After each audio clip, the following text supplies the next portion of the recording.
Okay, so I was looking on YouTube, and there's a couple videos of people putting onboard compressors on their trucks and their Jeeps and stuff. I couldn't find any that were done with a 2007. This is Generation 3 with a 5.9 Cummins in it. I did find some with some other trucks and different vehicles, but none with this one. So I thought I'd make a video about it. I bought a York 210 compressor out of a junkyard, and I put it in the truck right here. This is it right here. They have, so it came with a V-belt pulley kit with a clutch on it, but I didn't want to do that and run a belt from here down to my alternator with a added pulley onto that. And so I went online and I bought this pulley right here with a clutch in it so I can run it on my serpentine belt. Because of that, I had to lengthen my serpentine belt as I moved everything around a little bit. I added this compressor right here, and it sits on this bracket down in here that I made.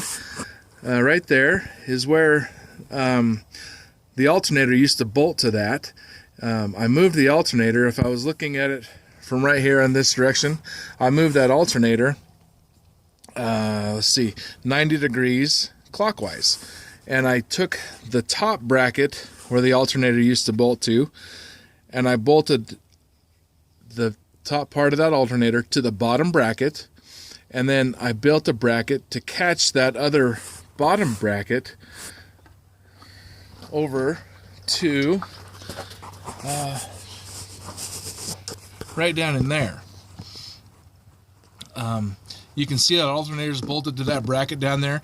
I just built that bracket right here off of this bracket that I made for the compressor, and I used the original bracket. I took the top mount for the alternator off the engine, and that's what's bolted to the alternator still, and then that alternator bracket is bolted up to this piece that I made so that I could put this compressor in.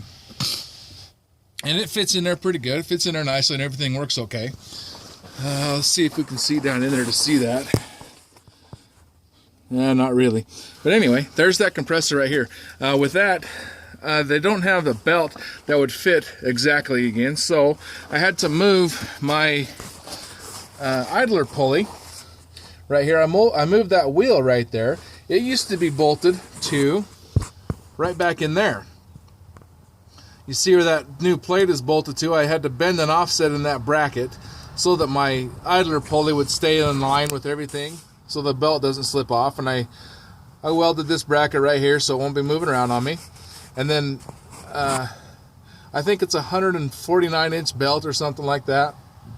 I'm not exactly sure, but that's about what it was. I had to buy a new thermostat housing because the thermostat housing in this generation of truck comes from right here, and it wraps around from here.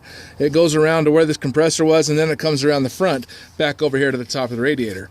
So I found a thermostat housing that comes off the top of that that goes straight up, and I got this hose from Nampa, and it fits in there right, and so I could put that to the radiator and have my belt right there for the compressor. After I got everything moved around right here and I put this compressor in, I had to make sure several times that it was low enough. That's a pretty tall compressor.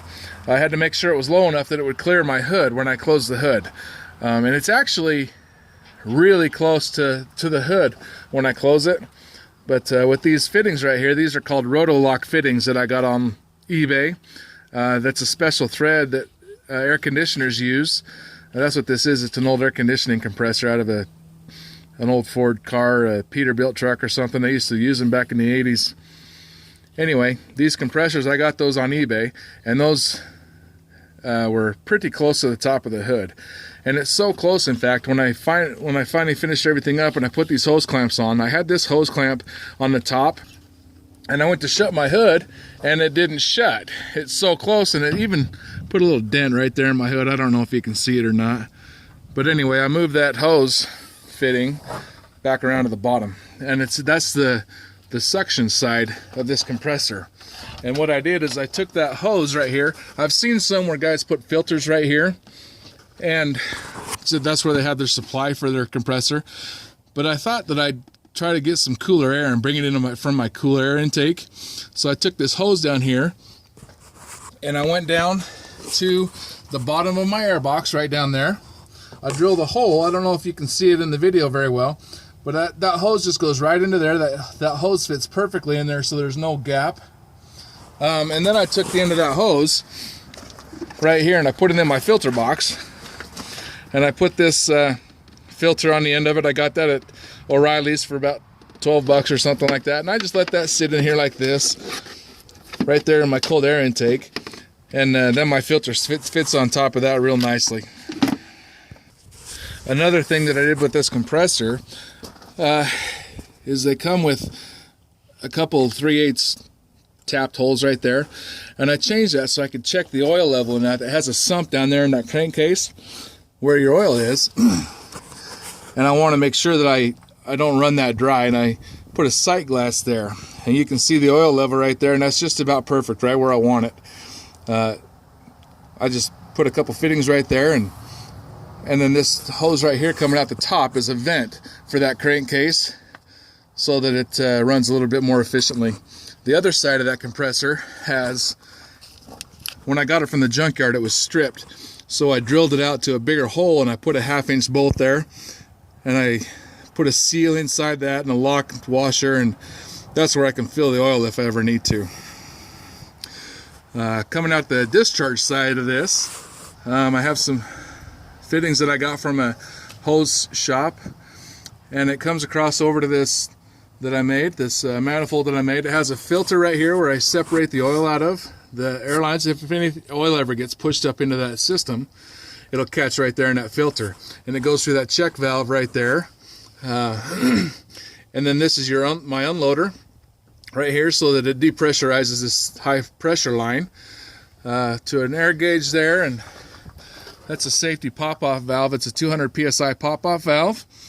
Put an air chuck right here, and then in the back of this I have a hose. You can see that hose right there, and I can take it down to an air horn if I ever wanted to put one of those on. But right now what it does is it goes down to a tank in the back of the truck that I got out of a junkyard. The junkyard only cost me about 30 bucks to pick that up. You can see right here, right behind the bed, where that hose, you can't really see that very well. Right there's that tank, and it comes into that right there, and you can see that bracket right there where I'm hanging that tank off of. There's one right there, and then it fits real nicely right back here, and I have another bracket right there that's hanging off of. And I have another air chuck right here, and this is the discharge valve for when I want to clean the tank out. I think I might change this. Instead of just having that right there, I might run a hose and put that air chuck in the back where my hitch is, so that I don't pick up a bunch of rocks and dirt and road debris from the back tire right here, or mud or whatever. I think it'll be a little cleaner. I think I'll move that back a little bit, but for the video, it works right now. It's a 10-gallon tank that I got out of a junkyard, again, the same place where I got the compressor.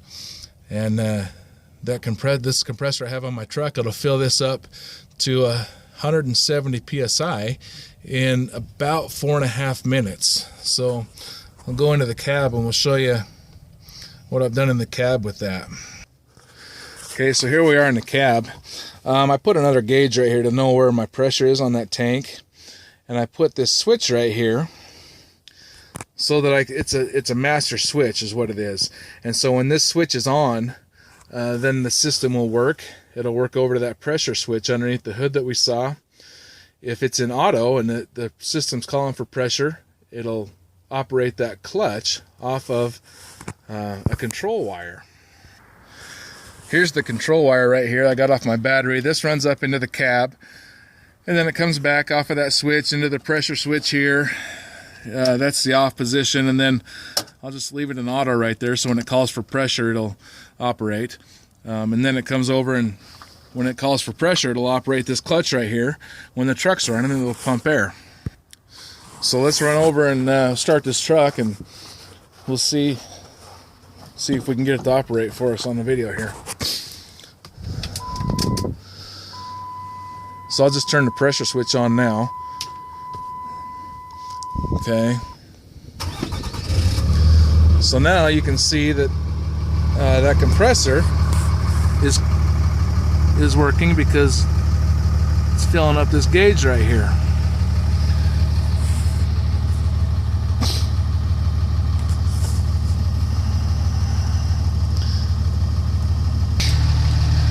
And like I said, this takes about 4 minutes to fill that 10-gallon tank up to 170 psi. It's just running at idle right now at about 750 RPM. And you can see it's building pressure on this gauge as well.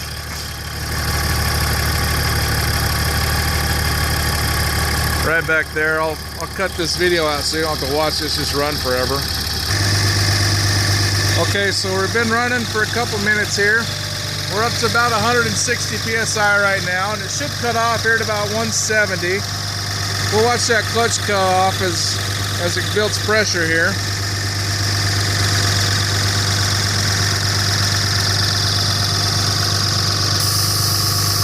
See that clutch just stopped turning there, and my unloader valve operated there, so that pressure is depressurized in this suction hose or this discharge hose, and we have 170 pounds of pressure there. So that about sums it up. I mean, that's the air system I just put on this truck. I don't know if you could fit a full 10-gallon tank underneath the short box truck, but you could probably find another place underneath your truck to put it, or even in the back of the truck if you had to. Anyway, that's about it. Thanks for watching.